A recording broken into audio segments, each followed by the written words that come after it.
Hello everyone, welcome to our YouTube channel chemistry classes. आज की classes में हम लोग पढ़ने वाले हैं विलयन की सांद्रता को व्यक्त करने की विधियां। प्रीवियस सेशन में हम लोगों ने कुछ विधियों के बारे में पढ़ा था जिससे हम लोग विलयन की सांद्रता को व्यक्त कर सकते हैं। तो चलिए नेक्स्ट हम लोग टॉपिक को शुरू करते हैं और आज का हमारा जो टॉपिक है वो है फॉर्मलता। क्या है?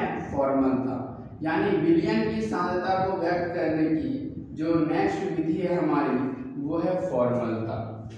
अब किसी भी विलयन की सांद्रता को फॉर्मलता में कैसे व्यक्त कर सकते हैं? तो यहाँ पर हम लोग विलय के इकाई सूत्र द्रव्यमान या विलय के सूत्र द्रव्यमान का प्रयोग करते हैं प्रति लीटर विलयन में। तो सबसे पहले अगर हम लोग डेफिनेशन की बात करें तो हमारा डेफिनेशन होगा प्रति लीटर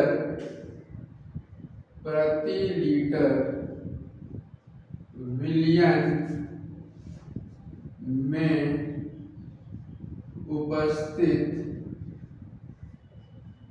विलय के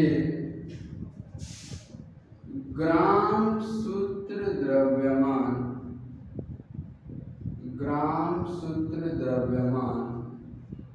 को फॉर्मलता कहते हैं। बात करते हैं हम लोग अगर हम लोग बात करें तो प्रति लीटर विलयन में उपस्थित विलय के ग्राम सूत्र द्रव्यमान को हम लोग फॉर्मलता कहते हैं। और फॉर्मलता को जो है F से सूचित किया जाता है, इसे F द्वारा सूचित किया जाता है। अगर हम लोग बात करें तो फॉर्मलता को समझते हैं कि हमारा कोई विलयन है एक जिसका आयतन 1 लीटर है, तो 1 लीटर विलयन में उपस्थित विलय का जो ग्राम सूत्र द्रव्यमान है, 1 लीटर विलयन में उपस्थित विलय का ग्राम सूत्र द्रव्यमान को विलयन की फॉर्मलता कहते हैं। क्या कहते हैं? विलयन की फॉर्मलता।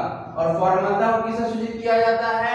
F से सूचित किया जाता है। तो अगर हम लोग फॉर्मूला की बात करें यानी इसके गणितीय रूप की, तो गणितीय रूप में अगर हम लोग इसे लिखेंगे तो फॉर्मूला हो जाएगा फॉर्मलता बराबर विलय का ग्राम सूत्र द्रव्यमान बटे विलयन का आयतन। और इस विलयन का आयतन हमें किसमें लेना है? लीटर में। किसमें लेना है? लीटर में। तो अगर हम लोग बात करें तो हमारे पास कोई विलयन है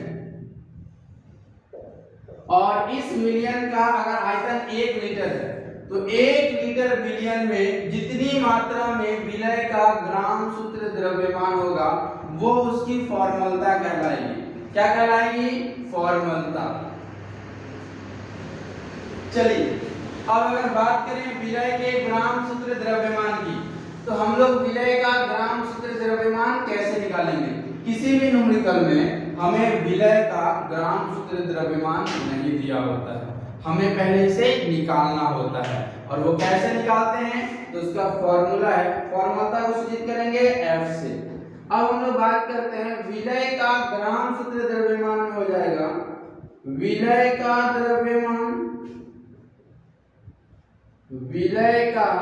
द्रव्यमान बटे सूत्र द्रव्यमान। विलय का द्रव्यमान बटे सूत्र द्रव्यमान और बटे में आ जाएगा विलयन का आयतन। तो अगर हम लोग फॉर्मलता की बात करें तो ओवरऑल जो इसका डेफिनेशन आएगा वो आएगा विलय का द्रव्यमान बटे सूत्र द्रव्यमान। इससे हम लोगों को क्या प्राप्त हो जाएगा? विलय का ग्राम सूत्र द्रव्यमान और उसको भाग दे देंगे हम लोग विलयन के आयतन से। और विलयन का आयतन किस में रखना है? लीटर में रखना है। अगर ये ml में रहेगा तो 1000 से भाग दे देना है। तो चलिए अब हम लोग डिस्कस करने वाले हैं फॉर्मलता से जुड़े न्यूमेरिकल्स की। चलिए, तो अब हम लोग बात करते हैं, हम लोगों ने देखा फॉर्मलता को, अब हम लोग फॉर्मलता से जुड़े न्यूमेरिकल्स पर डिस्कस करने वाले हैं। तो सबसे पहला जो हमारा फॉर्मलता के बेसिस पर न्यूमेरिकल है,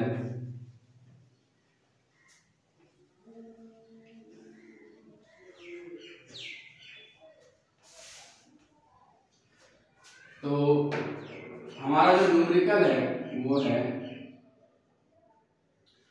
500 ml विलियन में घुले 2.02 ग्राम KNO3 के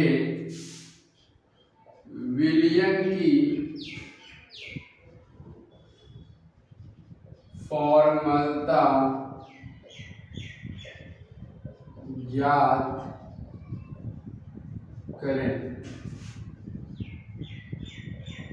तो बात करते हैं 500 ml विलियन में घुले 2.02 ग्राम KNO3।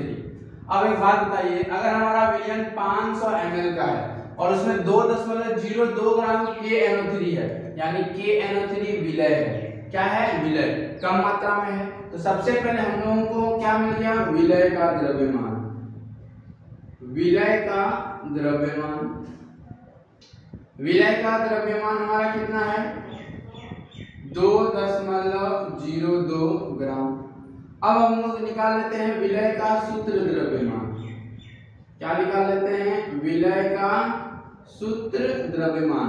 तो सूत्र द्रव्यमान हम लोग उसी प्रकार निकालते हैं जिस प्रकार हम लोग आणविक द्रव्यमान निकालते हैं। तो KNO3 है, पोटेशियम को 1 से गुना करना है, नाइट्रोजन के द्रव्यमान को 1 से और ऑक्सीजन के द्रव्यमान को 3 से।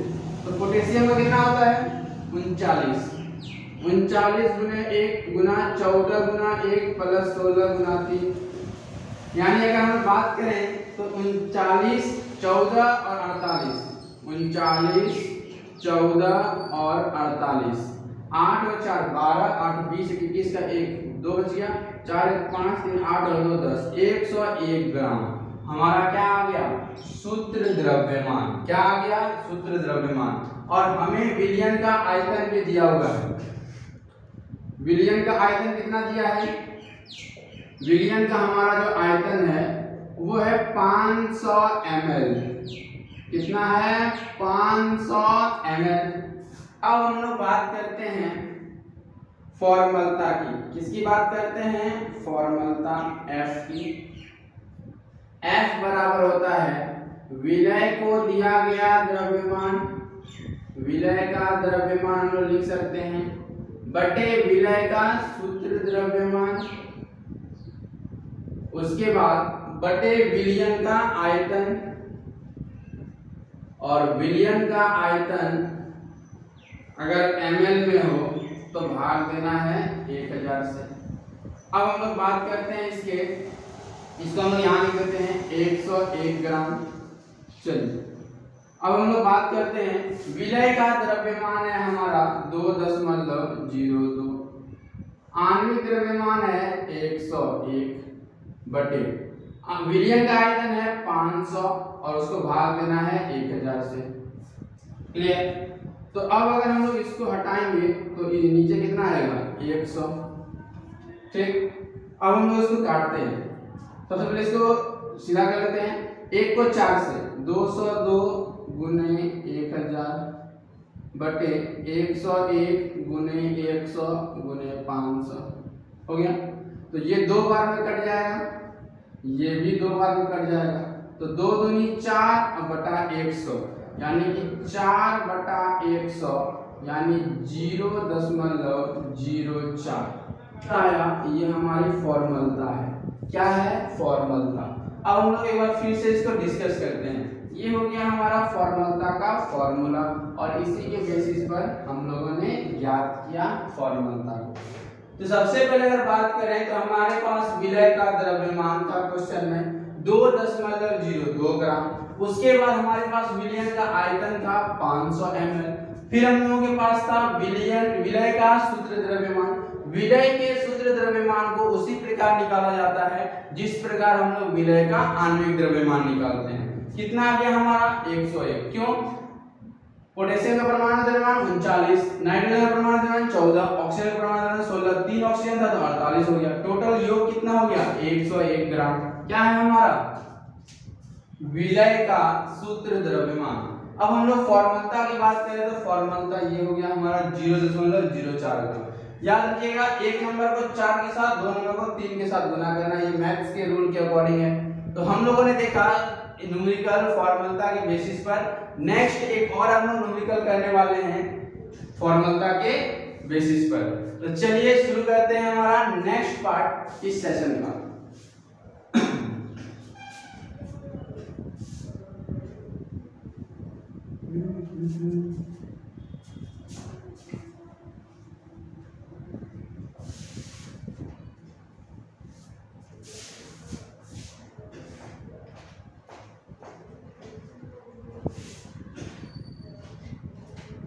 चलिए तो नेक्स्ट न्यूमेरिकल की अगर हम लोग बात करें तो क्वेश्चन है हमारा 250 ml विलयन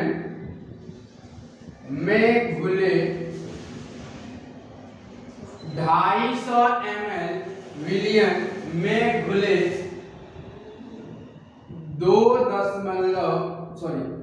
4.04 KNO3 के 250 ml विलयन में घुले 4.04 KNO3 के विलयन की फॉर्मूला ज्ञात करें। यानी इस बार हमारा थोड़ा सा चेंजिंग है। इस बार हमारे विलयन का आयतन चेंज है और जो विलय का द्रव्यमान है वो भी चेंज है। विलय का द्रव्यमान का विलय पहले कौन है KNO3 है। कितना है 4.04 ग्राम। और हमारे पास यहाँ हम लोग ग्राम लिख देते हैं। हमारे पास जो विलयन है उसका आयतन कितना है 250 ml। तो चलिए अब हम लोग ज्ञात करने वाले हैं फॉर्मूला को। तो शुरू करते हैं। सबसे पहले हमें क्वेश्चन में क्या दिया हुआ है विलयन का आयतन। तो हम लोग लिखने वाले हैं विलयन का आयतन।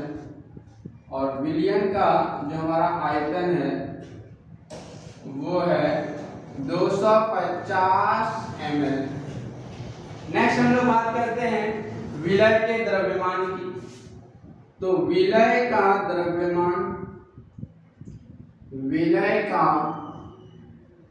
द्रव्यमान कितना है 4.04 ग्राम। अब हम लोग बात करते हैं विलय का सूत्र द्रव्यमान की। विलय का सूत्र द्रव्यमान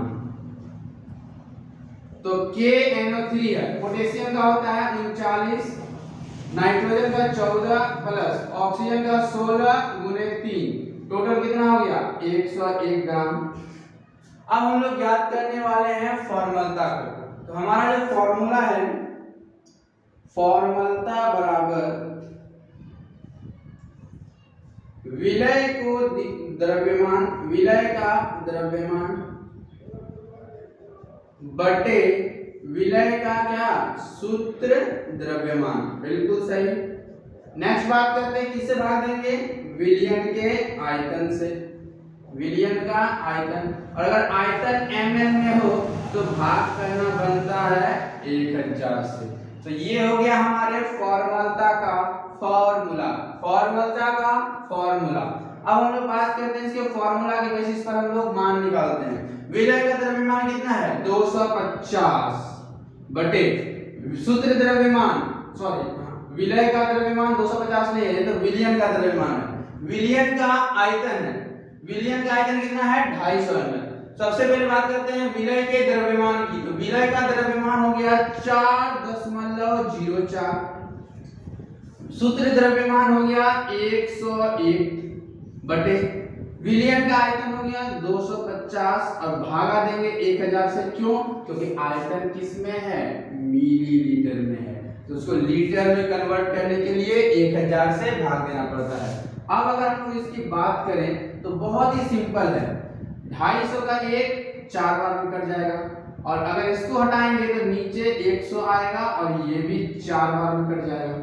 अब ये जो 4 नंबर वाला है वो गुना होगा 1 और 4 आपस में, तो 4 गुना 4 बटे 100 गुने 1, तो 4 चौक 16 बटा 100 0.16। ये हमारा क्या आ गया, फॉर्मूला का आंसर। तो हम लोगों ने देखा कि कैसे हम लोग किसी भी विलयन की फॉर्मूला को ज्ञात कर सकते हैं आसान तरीके से। क्या करना है हमें, सबसे पहले हमें रखना है विलय का द्रव्यमान और उस विलय के द्रव्यमान में सूत्र द्रव्यमान को भाग देना है। उसके बाद रखना है हमें विलयन का आयतन, और अगर आयतन ml में है तो उसे 1000 से भाग देंगे, हमारा क्या प्राप्त हो जाएगा, विलयन की फॉर्मूला। तो हम लोगों ने देखा कि किस प्रकार हम लोग किसी भी विलयन की फॉर्मूला को ज्ञात कर सकते हैं। तो चलिए अब हम लोग चलते हैं नेक्स्ट सेशन में, जिसमें हम लोग डिस्कस करने वाले हैं विलयन की सांद्रता को व्यक्त करने की नेक्स्ट विधि के बारे में। चलिए तो नेक्स्ट हम लोग बात करते हैं विलयन की सांद्रता को व्यक्त करने की नेक्स्ट विधि के बारे में।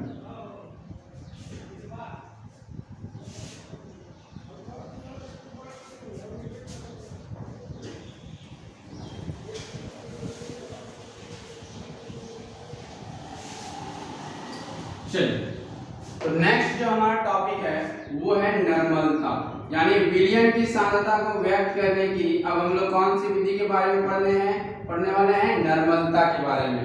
तो नर्मलता किसे कहते हैं, प्रति लीटर विलयन में उपस्थित ग्राम तुल्यांकों की संख्या।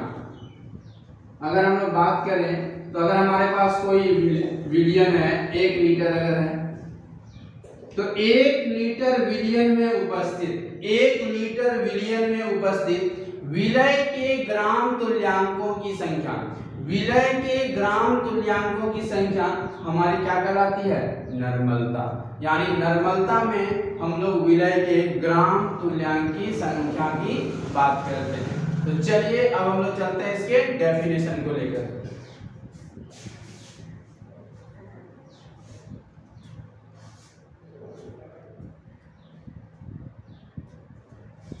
चलिए तो अब हम लोग बात करते हैं सबसे पहले नर्मलता के डेफिनेशन को लेकर, ठीक है।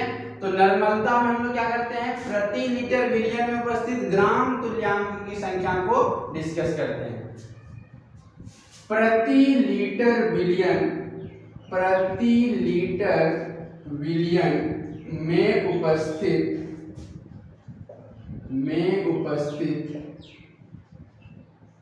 विलय के ग्राम तुल्यांकों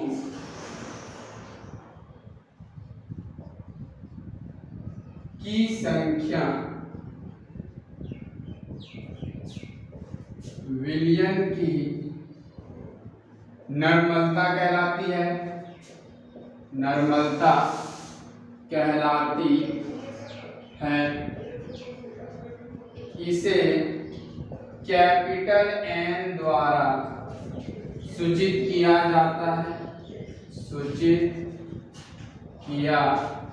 जाता है, और अगर हम लोग इसके मात्रक की बात करेंगे तो मात्रक है इसका हमारा इक्विवेलेंट पर लीटर।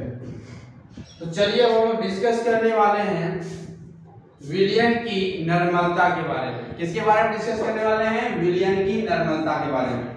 तो अगर हमारे पास कोई विलयन है तो उस विलयन में अगर 1 लीटर विलयन है तो उस 1 लीटर विलयन में जो विलय का ग्राम तुल्यांकों की संख्या है, जो विलय का ग्राम तुल्यांकों की संख्या है, वो विलयन की नर्मलता कहलाती है।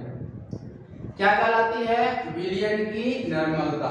और इसे किससे सूचित करते हैं, n द्वारा सूचित किया जाता है, और इसका मात्रक इक्विवेलेंट पर लीटर होता है। इक्विवेलेंट पर लीटर होता है। तो अब हम लोग बात करते हैं सबसे पहले इसके गणितीय रूप की। तो गणितीय रूप में इसे किस प्रकार लिखा जाएगा, तो देखिए सबसे पहले हम लिखेंगे नर्मलता। बहुत ही इंटरेस्टिंग इसका फॉर्मूला है। नॉर्मलता का फॉर्मूला है विलय के ग्राम तुल्यांकों की संख्या, विलय के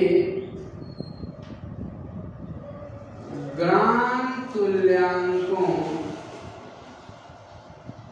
की संख्या, विलय के ग्राम तुल्यांकों की संख्या बटे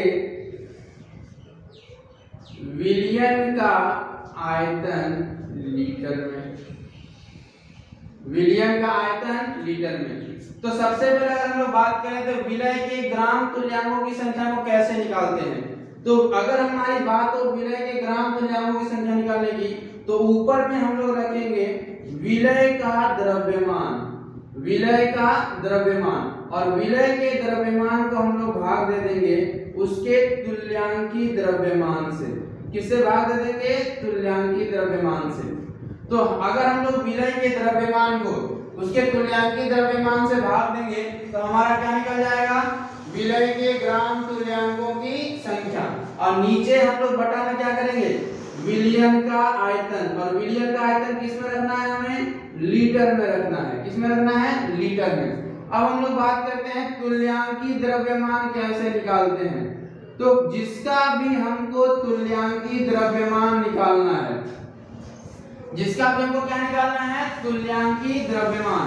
तो तुल्यांकी द्रव्यमान निकालने के लिए ऊपर में हम लोग रखेंगे मोलर द्रव्यमान। क्या रखेंगे? मोलर द्रव्यमान। और नीचे में अगर हम लोग अम्ल है तो उसके अम्लता से भाग दे देंगे। अगर हमारा क्षार है तो मोलर द्रव्यमान को उसके क्षारकता से भाग दे देंगे। और अगर हमारा संयोजकता दिया हुआ है तो मोलर द्रव्यमान को संयोजकता से भाग दे देंगे। किससे भाग दे देंगे? संयोजकता से। तो हम लोगों ने देखा कि कैसे हम लोग तुल्यांकी द्रव्यमान निकाल सकते हैं। जब भी हमें किसी भी विलय का तुल्यांकी द्रव्यमान निकालना है, हम लोग उसके मोलर द्रव्यमान को अम्लता से भाग दे सकते हैं। अगर यौगिक क्षारीय है तो मोलर द्रव्यमान को उसके क्षारकता से भाग देना है। अगर यौगिक की संयोजकता लेनी है तो मोलर द्रव्यमान को संयोजकता से भाग देना है। हमें क्या प्राप्त हो जाएगा? उस विलय का तुल्यांकी द्रव्यमान। और अगर हम लोग विलय के द्रव्यमान में उसके तुल्यांकी द्रव्यमान से भाग दे देंगे तो हमें क्या प्राप्त हो जाएगा? विलय के ग्राम तुल्यांकों की संख्या। तो जब हम लोग नॉर्मलता ज्ञात करते हैं तो नॉर्मलता ज्ञात करने के लिए सबसे पहले हमारे पास होना चाहिए विलय के ग्राम तुल्यांकों की संख्या, और उसको भाग देंगे विलयन के आयतन से। अब हम लोग अगर नॉर्मलता की डिस्कस करें, नॉर्मलता के बारे में डिस्कस करें, तो नॉर्मलता बराबर हो गया विलय का द्रव्यमान बटे तो उसका तुल्यांकी द्रव्यमान, और उसको भाग दे दिए विलयन के आयतन से। तो ये हमारा किसका फॉर्मूला हो गया? तुल्यांकी द्रव्यमान का। तो जब भी हमें नॉर्मलता ज्ञात करनी है हम लोग ये वाला फॉर्मूला को यूज करेंगे। और नॉर्मलता ज्ञात करने के लिए हमें 3 चीजों की आवश्यकता है। किस किस चीजों की? हमारे पास होना चाहिए विलयन का आयतन लीटर में, उसके बाद हमारे पास होना चाहिए उस विलय का तुल्यांकी द्रव्यमान, और हमारे पास होना चाहिए विलय का द्रव्यमान। तुल्यांकी द्रव्यमान कैसे निकालेंगे? तो उसके मोलर द्रव्यमान को अम्लता क्षारकता से भाग दे देंगे। जैसे अगर हम लोग बात करें H2SO4, H2SO4 की अम्लता कितनी होती है? 2। क्लियर? तो इसी प्रकार हम लोग बहुत जितने भी अम्लता और क्षारकता है उसके अम्लता और क्षारकता का मान हमें याद कर लेना होगा, ताकि हमें न्यूमेरिकल बनाते समय उसे निकालने की आवश्यकता ना पड़े। तो चलिए अब हम लोग डिस्कस करने वाले हैं नॉर्मलता के बेसिस पर न्यूमेरिकल्स को। चलिए तो हम लोग बात करते हैं न्यूमेरिकल्स को लेकर।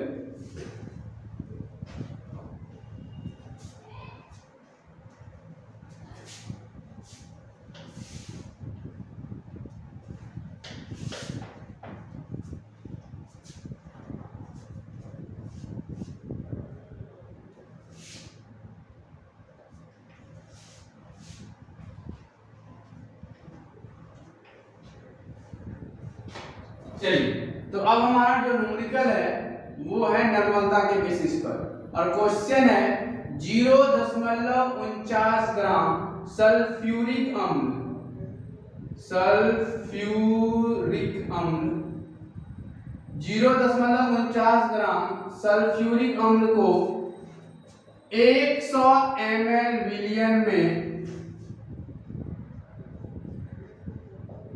घोलकर विलियन तैयार किया गया है।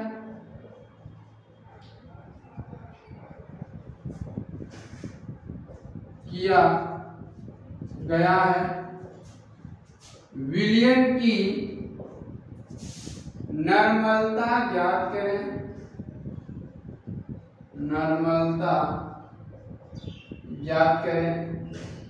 तो बात करते हैं 0.49 ग्राम सल्फ्यूरिक अम्ल।